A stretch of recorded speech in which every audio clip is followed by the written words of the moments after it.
ciertas regiones.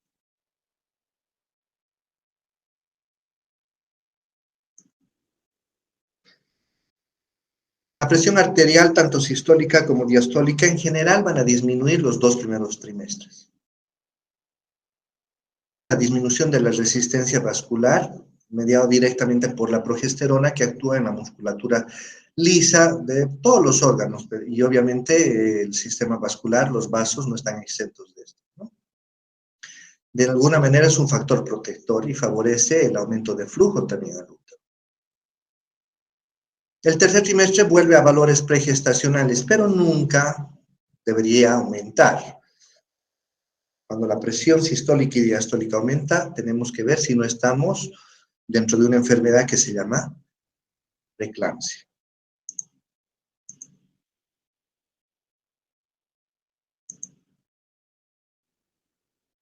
Pues muchas veces decíamos que hay la formación de edemas, principalmente en los miembros inferiores. Tiene muchas explicaciones. Primero, que hay cambios en los electrolitos, sodio y potasio.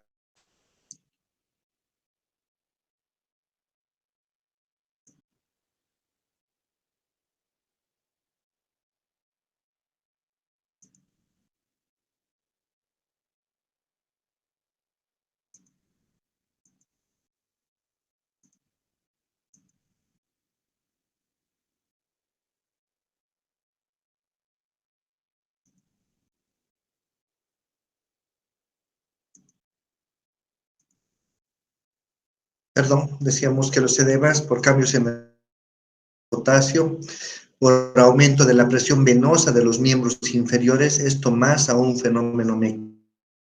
Este fenómeno mecánico se debe a la compresión de la cava inferior e ilíacas por el útero en el transcurso del embarazo, y va comprimiendo la cava inferior y disminuye el retorno venoso, ¿no?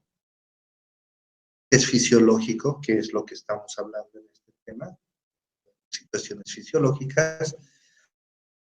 Cuando el edema es generalizado, cuando el edema es súbito, cuando no cede con el reposo y mucha presión, en ese caso ya estamos hablando de una preeclampsia. Es un tema aparte más adelante.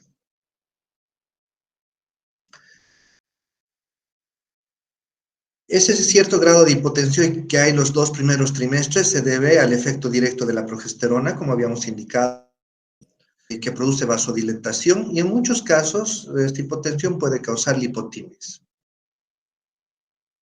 En algunas situaciones, y esto hay que explicar a las pacientes, ¿no?, puede haber un supino, y esto se debe a la compresión de la cava por el útero, lo que va a provocar palidez, mareos, hipotensión, sobre todo el tercer trimestre, donde el útero está más grande y tiene mayor peso, ¿no?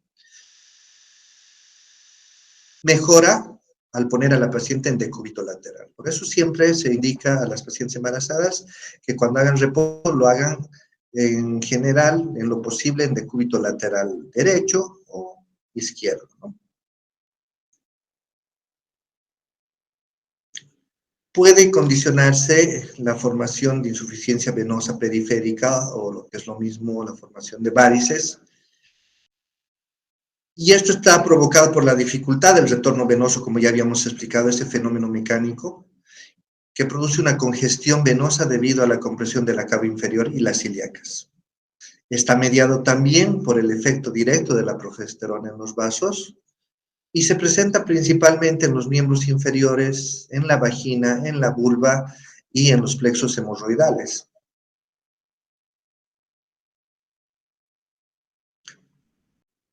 Cuando hablamos del corazón, en el segundo trimestre, este órgano se va a desplazar hacia arriba, adelante y afuera, lo que va a ocasionar que hay un choque de punta desplazado. ¿Por qué? Porque si vemos lo que está sucediendo en la diapositiva, el útero gestante está elevando el diafragma, comprimiendo los órganos abdominales, desplazando los órganos torácicos, y el corazón no está exento de esto, ¿no? Este desplazamiento del corazón va a ocasionar que en el electrocardiograma veamos una desviación del eje eléctrico. El complejo PQRS se vuelve más ancho y mellado, y a veces podemos encontrar una onda T negativa. que son situaciones no patológicas, ¿no? Son fisiológicas explicadas por esto.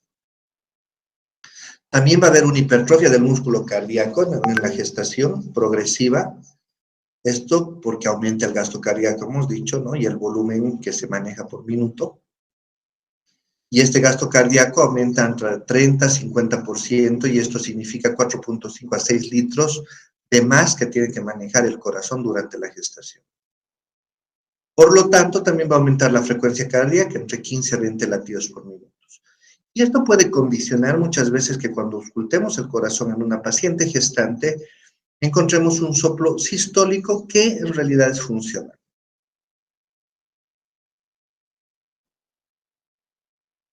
Las modificaciones hematológicas, pues va a haber un aumento globular necesario para eh, cumplir con las necesidades crecientes de oxígeno que tiene la gestación. Va a haber un aumento del plasma y, por tanto, va a haber cierto grado de hemodilución. Si hacemos un laboratorio, va a haber disminución del hematocrito hasta 35%, y la hemoglobina se puede valorar en límites mínimos, ¿no? 11.5, 12. Y por tanto puede haber cierto grado de anemia fisiológica por esta hemodilución.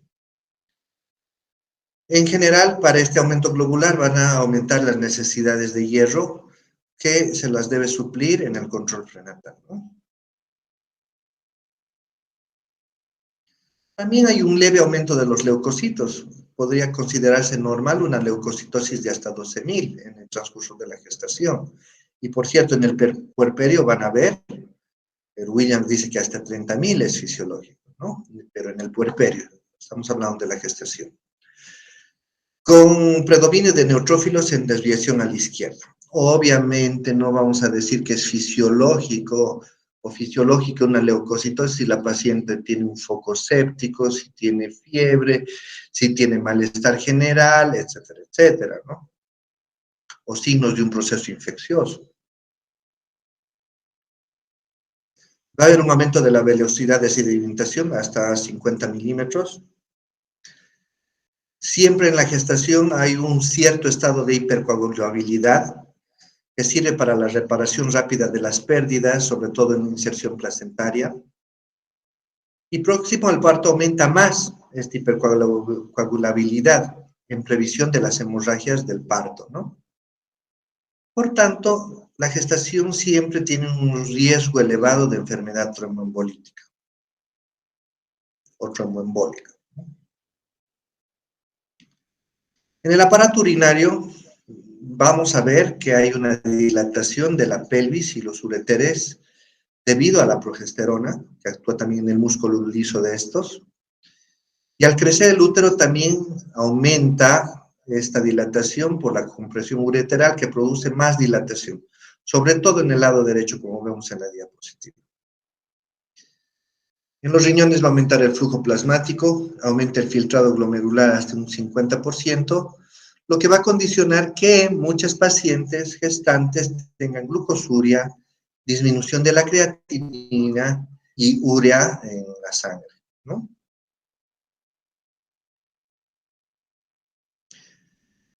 También disminuye el tono ureteral, lo que va a favorecer el reflujo vesicoureteral, y por tanto muchas veces se condiciona procesos infecciosos de las vías urinarias altas, ¿no?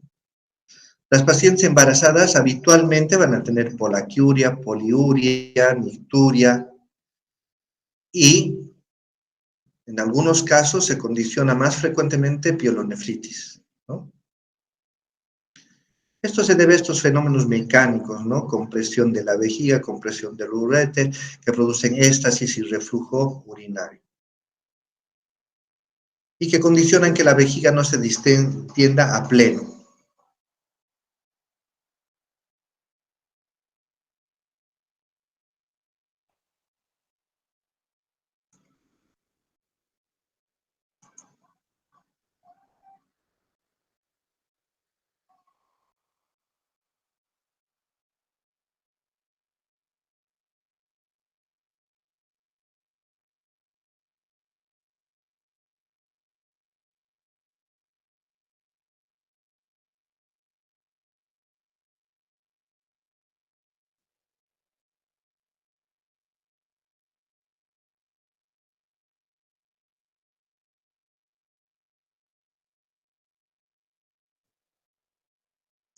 Perdón, la piel sufre muchos cambios fisiológicos también durante el embarazo. Una cuestión que se produce muy frecuentemente es la formación de estrías, que por cierto se pueden prevenir, ¿no? El control prenatal es muy importante que nosotros indiquemos a las pacientes que utilicen, hay una serie de productos, cremas, aceites en el mercado para hidratar la piel, pero de manera muy responsable. ¿Por qué? Porque estas estrías lamentablemente no se pierden. Bueno, actualmente estamos haciendo tratamientos con láser que tienen bastante efectividad, pero son difíciles de tratar. Entonces, el número y longitud de estas estrías son variables según cada paciente, rojizas al principio, como vemos en la primera diapositiva, y luego se tornan blanco nacaradas ya las antiguas, ¿no? Más frecuente en los glúteos, abdomen, mamas. Ocasionan prurito y el prurito ocasiona que las pacientes se rasquen y esto condiciona mayor formación de estrías. Dos factores que las producen, la sobredistensión y los corticoides que disminuyen la elasticidad de la piel. En la piel va a haber un aumento de la pigmentación generalizado, pero hay zonas que se hiperpigmentan más, sobre todo las de mayor exposición al sol. La línea alba en el abdomen se marca bastante importantemente, los pezones, las areolas, el abdomen en general. En la cara puede haber formación de cloasma, que es una hiperpigmentación de los pómulos, frente, nariz, pardo amarillento, ¿no? Y esto se debe a que en el embarazo hay un aumento de la melanocito estimulante. También en la piel podemos ver la formación de arañas vasculares, que son manchas rojas, con vasos brillantes en la cara, cuello, brazos, tórax superior principalmente. O eritema palmar, que es una variante de las arañas, pero de mayor extensión. Y ambas están causadas por la elevación de los estrógenos durante el embarazo. En el sistema endocrino, pues hay muchos cambios en prácticamente todos los órganos endocrinos. Por ejemplo, en el páncreas va a haber una hiperinsulinemia postprandial habitual debido a cierto grado de resistencia a la insulina que hay en el embarazo. En las suprarrenales un aumento del cortisol y la ACTH. Los ovarios, de manera importante, tienen un aumento de la vascularización, hiperplasia del estroma, hay aparición del cuerpo lúteo. En las primeras 12 semanas este cuerpo lúteo secreta progesterona y va a regir el embarazo. Después la progesterona va a estar producida por la placenta, ¿no? Y la insuficiencia de este cuerpo lúteo en la secreción de progesterona puede ocasionar abortos. Los folículos en el ovario se vuelven atrésicos y por tanto hay anovulación, gracias a Dios, ¿no? Porque si no, hubieran embarazos que pudieran producirse en el transcurso de la gestación.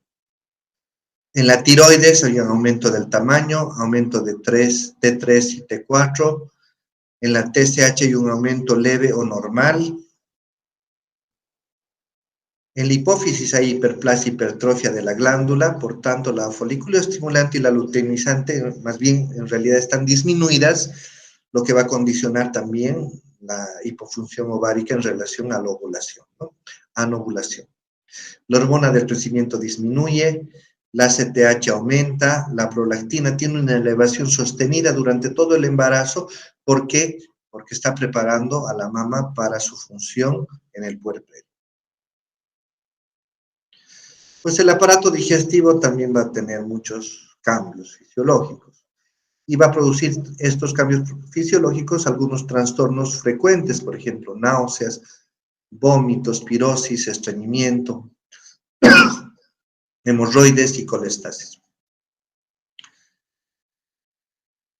En relación a las náuseas y vómitos, se deben al aumento de la gonadotrofina coriónica en el primer trimestre, 12-14 semanas.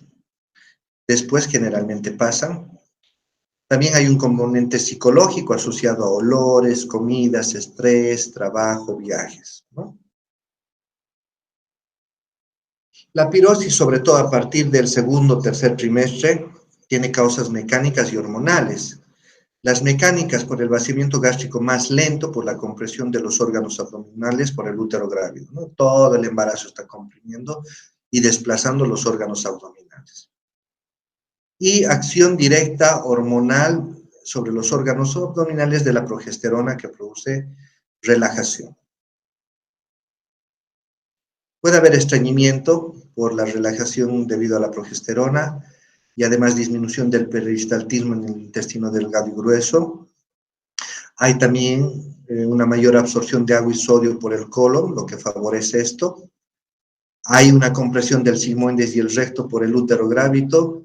Y consideramos también que en el embarazo muchas de las embarazadas tienen una dieta pobre en fibra y con exceso de azúcares. Todo esto va a condicionar que las pacientes se estreñen.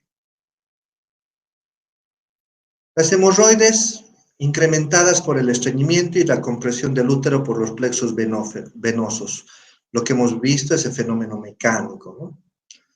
La colestasis se debe al enlentecimiento del vaciamiento vesicular que origina retención de sales biliares, efecto de la progesterona. En algunos casos puede haber una colestasis severa, lo que condiciona una patología que se llama colestasis intrahepática del embarazo, que uno de los signos principales es la producción de prurito generalizado, muy difícil de tratar y que, por cierto, es una patología frecuente en Chile y en Bolivia, ¿no? En el aparato digestivo pueden haber cambios alimentarios, lo que pueden producir una sintomatología que se llama pica, que es el consumo y el deseo de comida que no es considerada alimentos, ¿no? A algunas pacientes les gusta comer tierra, hielo, no sé, situaciones extrañas y extravagantes. Se puede condicionar la producción de gingivitis, periodontitis, hay cialorrea, puede condicionarse sobre todo en el primer trimestre, lo que aumentan las náuseas y vómitos. Hiperemesis en el primer trimestre por la gonadotrofina coriónica, hiperacidez y reflujo por todo lo que ya hemos explicado. Mucho más si la paciente tiene una gastritis previa al embarazo. En el sistema respiratorio va a aumentar el volumen de oxígeno hasta 25%, hay disminución del volumen residual, aumenta la capacidad inspiratoria y hay cierto grado de disnea hasta el 60-70% de los pacientes. Hay una elevación del diafragma hasta 4 centímetros, lo que va a condicionar hiperventilación y esto se debe al desplazamiento por el útero gestante del diafragma, ¿no?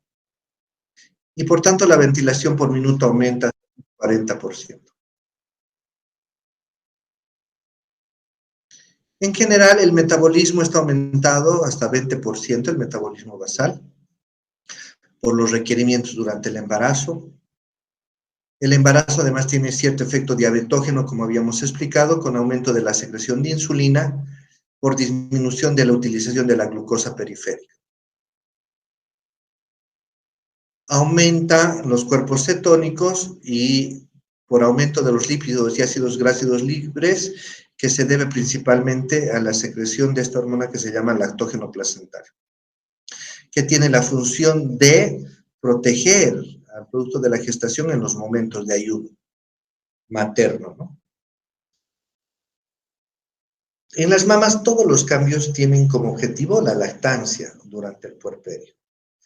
Va a haber una hipertrofia, hiperplasia y aumento de la vascularización progresiva. Hay un aumento de la sensibilidad y la capacidad eréctil del pezón. Hay una secreción de los tubérculos de Montgomery para proteger la piel del pezón. Y muchas veces podemos ver en las pacientes embarazadas la secreción de calostro y el segundo y el tercer trimestre. Entonces, en la mama, el objetivo al final del embarazo, durante el puerperio, la producción de leche y la lactancia. Y todos esos cambios, hiperplasia, hipertrofia glandular, aumento vascular, se condicionan para la producción de leche. En el sistema osteoarticular, las articulaciones perdianas se van a ir relajando progresivamente hasta el final del embarazo gracias a esta hormona, la relaxina. La sínfisis del pubis se separa levemente. Esto es importante porque Gracias a esto, la pelvis al final del embarazo tiene la capacidad de distenderse para el parto. Lamentablemente muchas veces esto condiciona un proceso inflamatorio en las articulaciones y un dolor importante y alteraciones en el movimiento de las articulaciones pelvianas, ¿no? Que se quejan las pacientes embarazadas. Hay una lordosis lumbosacral que se incrementa más en el tercer trimestre para mantener el eje del equilibrio. La marcha se hace más lenta, pesada y balanceada por todos estos cambios.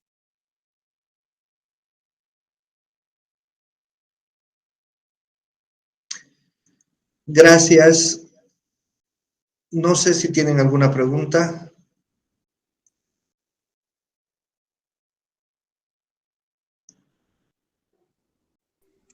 Sí, doctor.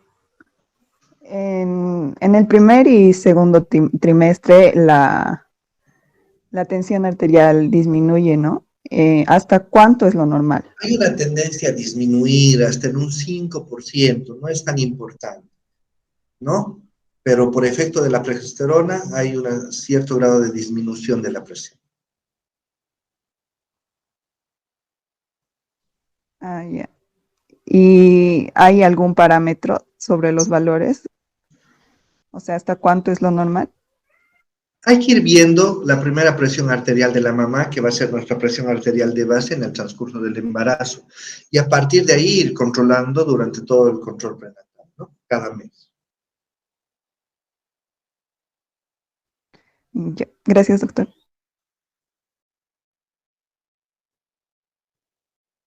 ¿Alguna otra pregunta?